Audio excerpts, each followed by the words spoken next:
Students السلام علیکم. میں doctor Muhammad Zafar Iqbal faculty of education Allama Iqbal open university کی طرف سے آج کے پروگرام میں course code 8684 educational research and statistics میں یونٹ نمبر 1 سے ریلیٹڈ ڈسکشن کروں گا. اور پچھلے پروگرام میں ڈیئر اسٹوڈنٹس ہم نے یہ دیکھا تھا کہ سورسز آف نالج کون کون سے ہیں اور ایجوکیشنل ریسرچ کا کانسیپٹ کیا ہے. آج کا پروگرام ہم اس میں فوکس یہ کریں گے کہ ایجوکیشنل جو ریسرچ ہے اس کے ڈفرینٹ فیچرز کون کون سے ہیں. ڈیئر اسٹوڈنٹس آئیے اب ہم کانسیپٹ آف ایجوکیشنل ریسرچ کے کی فیچرز کو ڈسکس کرتے ہیں اور دیکھتے ہیں کہ کون کون سے کی فیچرز ہیں جو ریسرچ ان ایجوکیشن سے ریلیٹڈ ہیں. سب سے پہلے جو ہے وہ سسٹمیٹک انکوائری ہے. ایجوکیشنل ریسرچ ایک سسٹمیٹک انکوائری ہے. جب بھی آپ ایجوکیشنل ریسرچ کنڈکٹ کرتے ہیں تو آپ اس کے لیے آبجیکٹیوز لکھتے ہیں, ہائپوتھیسز ڈیولپ کرتے ہیں اور اس کے لیے آپ انسٹرومنٹس بناتے ہیں, انسٹرومنٹس کی ویلیڈیٹی اور ریلائبلٹی انشور کرتے ہیں اور ڈیٹا کلیکٹ کرتے ہیں. اور اگر آپ کی ایکسپیریمنٹل ریسرچ ہے تو آپ انٹرونشن بھی ڈیولپ کرتے ہیں اور انٹرونشن آپ جو ہے وہ ایگزیکیوٹ بھی کرتے ہیں اور اس کے بعد ڈیٹا انالیسز کرتے ہیں. تو یہ ایک سسٹمیٹک انکوائری ہے. ایک سسٹمیٹک طریقے سے ایک آپ پروسیجر فالو کرتے ہوئے آپ ریسرچ کو کنڈکٹ کرتے ہیں. سیکنڈلی اگر ہم دیکھیں تو پرپز اینڈ آبجیکٹیوز, یعنی ایجوکیشنل جو ریسرچ ہے اس میں ہم اسپیسیفک پرپز کے تحت, اسپیسیفک آبجیکٹیو کے تحت ہم ریسرچ کو کنڈکٹ کرتے ہیں, کیونکہ ہم نے جو کنٹریبیوٹ کرنا ہوتا ہے تھرو ریسرچ وہ یہ کرنا ہوتا ہے کہ theoretical understanding, informed policy decisions اور انفارم ایجوکیشنل پریکٹسز, ایکچولی یہ ہمارا فوکس ہوتا ہے. تو اس کے لیے ہم ریسرچ کے اندر اسپیسیفک آبجیکٹیوز کو لے کے چلتے ہیں. اچھا, پھر جو اس کا ایک بڑا فیچر ہے وہ ہے امپیریکل ایویڈنس. امپیریکل ایویڈنس میں ہم جب ڈیٹا کولیکٹ کرتے ہیں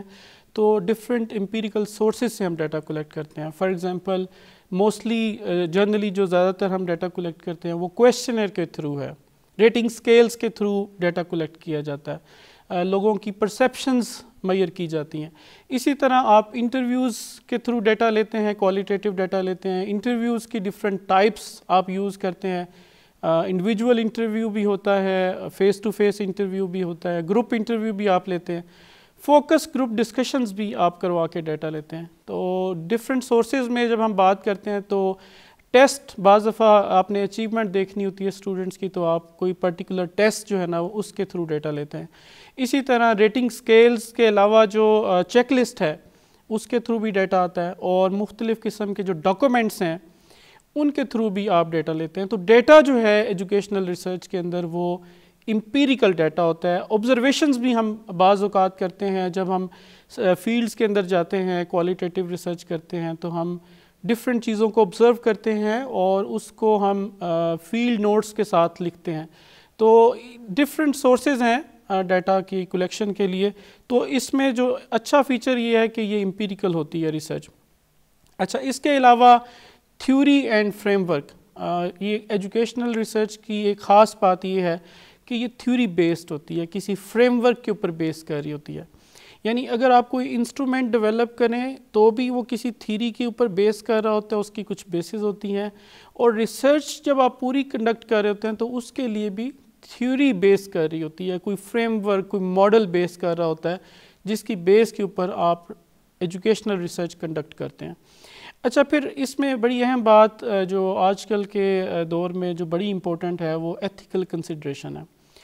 ریسرچرز کو یہ چاہیے کہ جو ایتھیکل میئرز ہیں وہ اپنی ریسرچ کے اندر ضرور لیں. یہ بڑا امپورٹنٹ فیچر ہے ایجوکیشنل ریسرچ کا کہ آپ ایتھیکل جو کنسرنز ہیں, جیسے انفارمڈ کانسنٹ ہے, آپ نے ڈیٹا لینا ہے, جن لوگوں سے آپ نے ڈیٹا لینا ہے آپ ان سے کانسنٹ لیں کہ ہم آپ کا ڈیٹا لے رہے ہیں اور اس ڈیٹا کا یوز کیا ہوگا ان کو آپ بتائیں گے. اگر آپ کسی انسٹیٹیوشن سے ڈیٹا لے رہے ہیں تو انسٹیٹیوشن کے ہیڈ سے آپ اس کی باقاعدہ اپروول لیں گے کہ ہم نے یہ ڈیٹا لینا ہے اور اس ڈیٹا کا استعمال کیا ہوگا. اسی طرح کانفیڈینشیلٹی, ٹھیک ہے, آپ جہاں سے بھی ڈیٹا لے رہے ہیں آپ اس ڈیٹا کو کانفیڈینشیل رکھیں گے, ٹھیک ہے, اور اس کا جو یوز ہے وہ صرف ایکڈیمک ہوگا. ایون آپ وہاں پہ جو کانفیڈینشیلٹی کو جب آپ انشور کر رہے ہوتے ہیں تو وہاں پہ آپ نام بھی لوگوں کے نہیں لکھتے, اور اکثر اوقات ہم انسٹیٹیوشنز کے نیم بھی وہاں پہ نہیں لکھتے، جنیرک نام لکھتے ہیں، جیسے person A, individual B, institution A, institution 1. تو اس طرح کر کے ہم ریسرچ کے اندر جو ہے وہ فائنڈنگز یا ریزلٹس کو لکھتے ہیں. اچھا، اسی طرح اگر ہم یہ کہیں کہ ویل بینگ یا جو پارٹیسپینٹس ہیں آپ کے اسپیشلی ایکسپیریمنٹل ریسرچ کے اندر،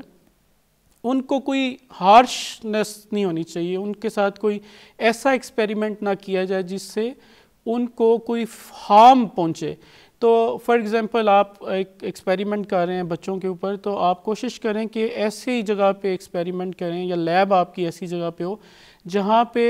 ان اسٹوڈنٹس کے لیے کوئی بھی کسی طرح کی ہارم نہ ہو. ایون ڈیورنگ دا ایکسپیریمنٹ بھی آپ جو ایکٹیویٹیز کروا رہے ہیں، جو آپ انٹروینشن کر رہے ہیں،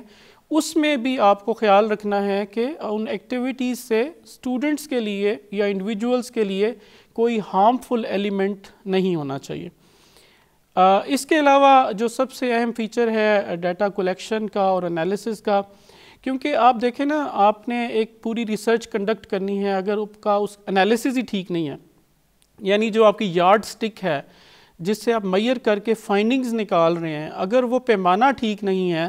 تو وہ ساری ریسرچ جو ہے وہ اس کا پروسیس سارا جو ہے نا وہ ویگ ہو جاتا ہے، بیکار ہو جاتا ہے، اس کی یوزیبلٹی نہیں ہوتی. تو ڈیٹا انالیسس اور ڈیٹا کلیکشن یہ دونوں بڑے امپورٹنٹ فیچرز ہیں. اب ڈیٹا کلیکٹ جب آپ کرتے ہیں تو آپ کو یہ بتانا ہوتا ہے ڈیٹیل کے ساتھ کہ آپ نے فیس ٹو فیس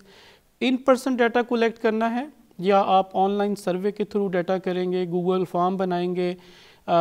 یا ٹیلی فونیکلی آپ انٹرویوز کنڈکٹ کریں گے، یا آن لائن ورچولی زوم کے اوپر یا مختلف جو سافٹ ویئرز ہیں اور ایپس ہیں ان کو یوز کر کے آپ ڈیٹا کلیکٹ کریں گے. تو آپ ڈیٹیل میں یہ چیزیں بتائیں گے. ایون جب آپ ریسرچ لکھ رہے ہوتے ہیں ایجوکیشنل، تو اس میں آپ ڈیٹیل میں یہ بھی بتاتے ہیں کہ آپ کو ڈیٹا کلیکشن میں کس طرح کی ہرڈلز جو ہے نا وہ درپیش تھیں، کس طرح کے چیلنجز درپیش تھے آپ کو ڈیٹا کلیکٹ کرنے کے لیے. اور ایک جنرل کومنٹ بھی آتا ہے کہ جی آپ نے جو 100% رسپانس ریٹ ہے وہ کیسے انشور کیا. اکثر اسٹوڈنٹس کی ریسرچ میں ہم دیکھتے ہیں کہ جی 100% رسپانس ریٹ آیا ہے، تو ایک ریویو میں ضرور کمنٹ آتا ہے کہ جی یہ تو لکھیں کہ یہ 100% رسپانس ریٹ آپ نے کیسے انشور کیا. تو اسٹوڈنٹس کو ڈیٹا کلیکشن پروسیجر کے اندر یہ بتانا چاہیے کہ یہ جو انہوں نے ڈیٹا لیا ہے، جن سورسز سے ڈیٹا لیا ہے، جتنی دفعہ انہوں نے پرسو کیا ہے 100% رسپانس ریٹ کو انشور کرنے کے لیے، اس کی ڈیٹیل ساری ڈیٹا کلیکشن کے اندر لکھنی چاہیے. اچھا، اس کے بعد جیسے میں بات کر رہا تھا ڈیٹا انالیسس کی، کہ ایک بڑا امپورٹنٹ فیچر ہے، آپ نے ایک سسٹمیٹک پروسیجر کے تحت ڈیٹا کلیکٹ کر لیا انسٹرومنٹ کے تھرو. اب آپ اگر اس کے اوپر پراپر اسٹیٹسٹیکل ٹریٹمنٹ جو ہے وہ اپلائی نہیں کریں گے، پراپر اسٹیٹسٹیکل ٹیسٹ اپلائی نہیں کریں گے، تو وہ جو فائنڈنگز ہیں وہ ساری یوز لیس ہوں گی، بیکار ہوں گی، اور وہ پروسیجر بھی سارا یوز لیس ہوگا. تو ہمیں اس سٹیج پہ، انالیسس کی سٹیج پہ بڑا کیئرفلی یہاں پہ آپ کو مینشن کرنا ہوگا کہ آپ کے ریسرچ کے آبجیکٹیو کیا تھے، یعنی فوکس کیا تھا. اس کے پیرلل میں آپ نے ہائپوتھیسس کون سے ڈیولپ کیے، اور ان ہائپوتھیسس کے لیے آپ نے کس انسٹرومنٹ سے ڈیٹا کلیکٹ کیا، اور وہ جو ڈیٹا ہے اس کی نیچر کیا ہے. ٹھیک ہے، کیا وہ نامینل ٹائپ کا ڈیٹا ہے، کیا وہ آرڈینل ٹائپ کا ڈیٹا ہے، کیا وہ انٹرول ٹائپ کا ڈیٹا ہے، کیا وہ ریشو ٹائپ کا ڈیٹا ہے. کیونکہ آپ کے جو اسٹیٹسٹیکل ٹیسٹ ہیں وہ ویری کر جائیں گے اگر ڈیٹا کی جو نیچر ہے وہ بدلے گی. تو یہ بڑا امپورٹنٹ ایک فیچر ہے ایجوکیشنل ریسرچ کا کہ آپ اپروپریٹ اسٹیٹسٹیکل ٹیکنیک کا انتخاب کر سکیں. ٹھیک ہے، based on your nature of the data, based on your objectives. ٹھیک ہے، تو آپ نے ان چیزوں کو الائن کر کے کوئی ایک اسٹیٹسٹیکل ٹیسٹ جو ہے وہ اپروپریٹلی چوز کرنا ہے. اور بعض دفعہ ایسا بھی ہوتا ہے ریسرچ کے اندر کہ آپ کو ایک ہی آبجیکٹیو کے لیے ایک سے زیادہ ٹیسٹ جو ہے وہ آپ کے پاس آپشنز میں موجود ہوتے ہیں، لیکن آپ یہ دیکھیں گے کہ وہ جو ڈیٹا ہے ہمارے پاس وہ کس ٹیسٹ کی ازمپشنز کو فلفل کرتا ہے. یہ بڑا امپورٹنٹ ہے، کیونکہ اکثر میں نے دیکھا ہے کہ ڈیٹا انالیسس کے اندر اسٹوڈنٹس ٹیسٹ کی ازمپشنز نہیں ٹیسٹ کرتے. تو سب سے پہلے آپ ڈیٹا کے اوپر جو بھی پرٹیکولر ٹیسٹ آپ اسٹیٹسٹیکل لگانا چاہتے ہیں اس کی ازمپشنز کو ٹیسٹ کریں. فرض کر لیں ایک آبجیکٹیو ہے، اس کے اگینسٹ آپ کے پاس 2 ٹیسٹ آپشن میں موجود ہیں، تو آپ ان دونوں ٹیسٹ کی ازمپشنز ٹیسٹ کریں، جس کی ازمپشنز فلفل ہوتی ہیں وہ والا اسٹیٹسٹیکل جو ٹیسٹ ہے وہ اپلائی کریں۔ اچھا، اس کے علاوہ جو ایجوکیشنل ریسرچ کے اندر ایک امپورٹنٹ چیز ہے وہ انٹر ڈسپلنری نیچر ہے، ٹھیک ہے۔ یہ ایک کوئی آئسولیٹڈ قسم کا جو ہے وہ سبجیکٹ نہیں ہے ایجوکیشن، ٹھیک ہے۔ آپ دیکھیں گے کہ ڈفرینٹ جو سوشل سائنسز کے سبجیکٹس ہیں ان کے ساتھ یہ انٹر ریلیٹڈ ہے، صرف سوشل سائنسز کے نہیں، میڈیکل سائنسز کے سبجیکٹ کے ساتھ ریلیٹڈ ہے۔ مثال کے طور پر ہماری کافی ساری ریسرچز جو ہیں وہ سوشیالوجی کے ساتھ، سوشل سیٹ اپ کے ساتھ ریلیٹڈ ہیں، کہ اسٹوڈنٹس جو ہیں ان کا کمیونٹی میں کیسے بیہیویئر ہے، ان کا کمیونٹی کا کیسے سیٹ اپ ہے، ان کی سوشل انٹریکشنز کیسے ہیں۔ پھر اسی طرح سائیکالوجی میں ہم بیہیویئرز دیکھتے ہیں، سائیکالوجی میں ہم سٹریس کو میئر کرتے ہیں، سائیکالوجی میں ہم انگزائٹی کو میئر کرتے ہیں اسٹوڈنٹس کی۔ تو یہ جو ایجوکیشنل ریسرچ ہے یہ اس کا اسپیکٹرم براڈ ہے، اس کا spectrum almost psychology, sociology, anthropology, philosophy اور مختلف جو نیورو سائنس کے سبجیکٹس ہیں ان کے ساتھ یہ ڈیل کرتی ہے۔ اس کے ساتھ ہم یہ دیکھتے ہیں کہ ایجوکیشنل ریسرچ میں پیئر ریویو اور ڈسیمینیشن کا بھی ایک ایلیمنٹ پایا جاتا ہے، یعنی ریسرچ ہم نے کنڈکٹ کر کے صرف اس کو جو ہے نا پرنٹ کر کے کسی الماری میں نہیں رکھ دینی، بلکہ ایجوکیشنل ریسرچ کا ایک فیچر بڑا اچھا یہ ہے کہ اس کو پیئر ریویو کیا جاتا ہے، ایکسپرٹس اس پہ رائے دیتے ہیں اور ایکسپرٹس اس کو کریٹیکلی انالائز کرتے ہیں، اور اس کے بعد جو ڈاکومنٹ ہے وہ ڈفرینٹ کانفرنسز کے اندر پریزنٹ ہوتا ہے، ریسرچ جرنلز کے اندر پبلش ہوتا ہے، اور مختلف بکس کی صورت میں بھی جو ہے وہ اویلیبل ہے، اور ڈفرینٹ چینلز کے تھرو، اسکالرلی چینلز کے تھرو وہ جو فائنڈنگز ہیں وہ لوگوں تک جو ہے وہ ڈسیمینیٹ بھی کی جاتی ہیں۔ اچھا، اس کے علاوہ ایک اس میں امپورٹنٹ ایلیمنٹ یہ ہے کہ یہ چونکہ ایجوکیشن کا سیٹ اپ بدلتا رہتا ہے، سینیریوز بدلتے رہتے ہیں، with the passage of time human nature اور ایجوکیشن کے سینیریوز بدلتے رہتے ہیں، تو اس میں انوویشنز بھی آتی ہیں اور کنٹینیوس امپرومنٹ بھی آتی ہے۔ یعنی جب سینیریوز بدلیں گے، ڈیفینیشنز بدلیں گی، سرکمسٹانسز بدلیں گے، تو ریسرچ کی فائنڈنگز بھی بدلیں گی۔ تو ایجوکیشنل ریسرچ کا یہ ایک بڑا اچھا فیچر ہے کہ with the passage of time اس کے اندر انوویشنز بھی آتی ہیں اور اس کے اندر کنٹینیوس امپرومنٹ کا ایلیمنٹ بھی موجود ہے۔ اچھا، پھر اس کے بعد جو ایجوکیشنل ریسرچ ہے اس کا ایک فیچر پریکٹس اور پالیسی سے ریلیٹڈ بھی ہے، کیونکہ جب ایک ریسرچ کنڈکٹ کی جاتی ہے تو اس کا جب ہم تھیسز لکھتے ہیں یا کوئی پروجیکٹ کرتے ہیں تو ہم اس کو ڈیٹیل کے اندر بتاتے ہیں، جب ریکمنڈیشنز بھی دیتے ہیں کہ یہ جو فائنڈنگز آئی ہیں اس کو پالیسی کے اندر کیسے یوز کیا جا سکتا ہے، پالیسی بیسڈ ریسرچ کر کے دی جا سکتی ہیں کہ پالیسی کے اندر کہاں گیپس ہیں، آپ کی ریسرچ اس گیپ کا آنسر دے رہی ہو، ٹھیک ہے، تو وہ پالیسی میں امپرومنٹ ہوگی۔ ایون آپ جو ریسرچ کنڈکٹ کر کے پالیسی میکرز کو تھنک اوور کروا سکتے ہیں کہ ریسرچ ڈیٹا یہ کہہ رہا ہے، فائنڈنگز یہ آئی ہیں، اب جب آپ نیکسٹ پالیسی کوئی اسٹیبلش کریں یا اس پہ فریم ورک کام کر رہے ہوں تو آپ ان فائنڈنگز کو بھی مد نظر رکھیں، ٹھیک ہے۔ اچھا، اس کے علاوہ پریکٹس بھی امپروو ہوتی ہے، چونکہ ایجوکیشنل ریسرچ کا فوکس ٹیچنگ میتھڈالوجیز ہیں، اسٹوڈنٹس لرننگ ہے، اور اسی طرح کریکولم ڈیولپمنٹ فوکس میں ہوتا ہے، اسیسمنٹ کے پروسیجرز فوکس میں ہوتے ہیں، اسکول ایڈمنسٹریشن، ایگزامینیشن، یہ سارے جو فیچرز ہیں یہ ایجوکیشنل ریسرچ کا ایک کہہ لیں کہ ترا امتیاز ہیں۔ تو جب ان پہ ریسرچ کنڈکٹ کی جاتی ہے، پرابلم سامنے آتی ہیں، ان کے سلوشنز بتائے جاتے ہیں تھرو ڈیٹا، تو پریکٹس امپروو ہوتی ہے۔ ایکچولی وہ جو ٹیچنگ لرننگ پروسیس ہے وہ افیکٹو ہو جاتا ہے، وہ ایفیشینٹ ہو جاتا ہے جب ہم ریسرچ کے تھرو ہم کچھ اس میں ایڈ کرتے ہیں ٹیچرز کے لیے، ٹیچرز کو گائیڈ کرتے ہیں کہ کون سا ٹیچنگ میتھڈ جو ہے وہ کسی خاص سبجیکٹ کو پڑھانے کے لیے بہتر ہے۔ تو جو ریسرچ ہے وہ ہمیں گائیڈ کرتی ہے ہماری ٹیچنگ لرننگ پروسیس کو امپروو کرنے کے لیے، اسیسمنٹ کے پروسیجرز کو امپروو کرنے کے لیے، کریکولم ڈیولپمنٹ کو امپروو کرنے کے لیے، اور اسی طرح ایڈمنسٹریشن کو اور مینجمنٹ کو جو اسکول میں ہم کرتے ہیں یا اداروں میں کرتے ہیں اس کو امپروو کرنے کے لیے ایجوکیشنل ریسرچ ہمیں ایک ڈائریکشن دیتی ہے۔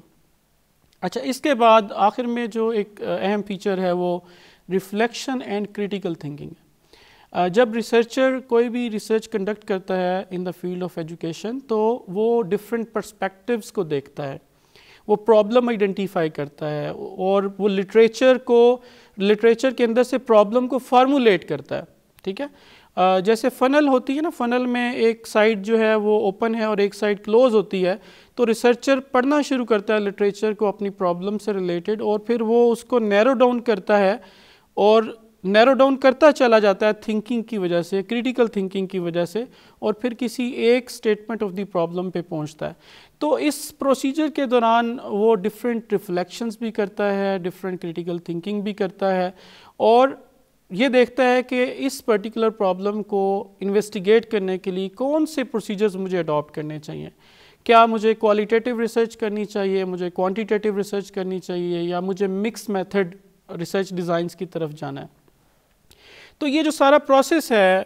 پرابلم فارمولیشن سے لے کے اور اس کے بعد ریسرچ کے پروسیسز کو کنڈکٹ کرنا